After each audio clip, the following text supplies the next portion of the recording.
Failure is not an option. An oral history of Apollo 13.30 years after depicting space like no film before or since. Ron Howard and his crew, including Tom Hanks, Brian Grazer, Ed Harris, Kevin Bacon, Gary Sinise, Kathleen Quinlan, and Clint Howard, reveal how they found the right stuff to capture NASA's finest hour at IA in April 1970. The crew of the Apollo 13 became the most talked-about people on Earth after a malfunction en route to the moon left 3 astronauts stranded 200,000 miles from home. It was one of the biggest media stories of the decade, with audiences around the world glued to their TV sets and radios. One of the few people who missed a saga that captivated the world, Ron Howard. Then a 16-year-old actor best known for The Andy Griffith Show, Howard spent most of the crisis at Vasquez Rocks, 45-mile north Los Angeles, filming a guest spot on the TV Western Gunsmoke. There was no TV reception, and it was hard to get the radio. By the time he emerged back to civilization, astronauts Jim Lovell, Jack Swigert, and Fred Hayes had returned to Earth safely. 25 years later, Howard would more than make up for not following the saga when he directed Apollo 13, a film that tested the limits of filmmaking with its innovative solution for weightlessness. Just do it for real, and put the words, "Houston, we have a problem," into the cultural lexicon, even if that's not exactly what Lovell said in real life. Released in June 1995, the film earned $223.8 million globally and received 9 Oscar nominations, winning 2. The film is back in the zeitgeist, celebrating its 30th anniversary with an IMAX theatrical run from September 19th to 25th.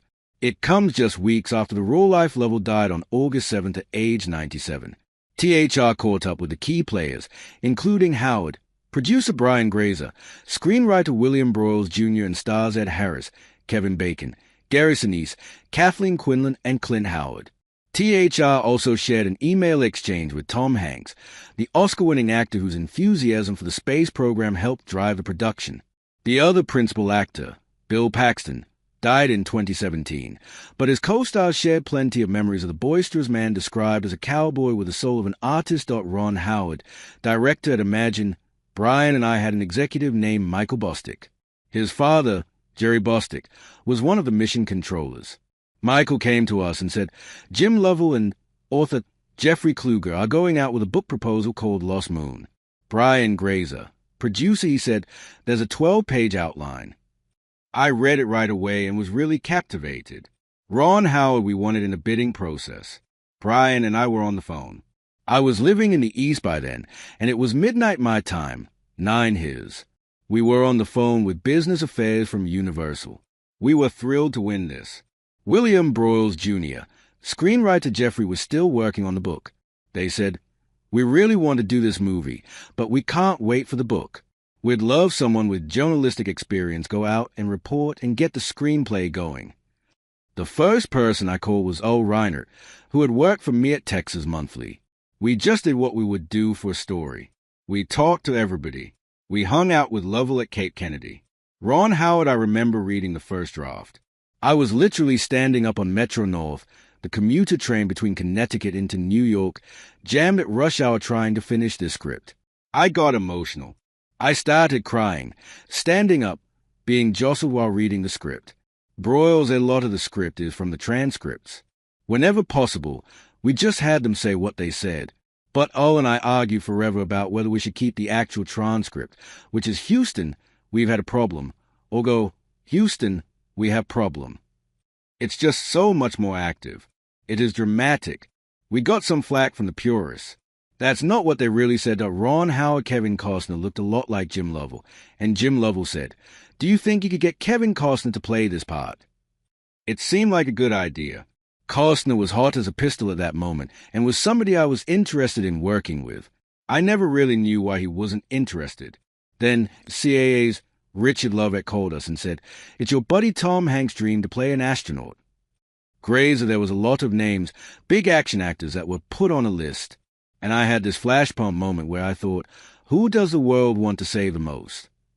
And I thought, Tom Hanks. Ron Howard at this point. Philadelphia had just come out. Forrest Gump had not yet been released. So there were some who said, "Are you doing a comedy version of a space story?"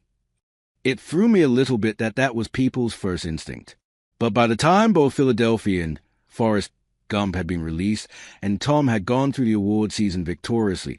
No one could have imagined anyone else ever in the role. Kevin Bacon. Backup Command Module Pilot Jack Swigert. I'm an East Coast person, and I used to hear people say, "You really should be in Hollywood because that's where things get done. You should be out at these parties, and you should be going to the right restaurants." And I was like, fuck that. Not who I am.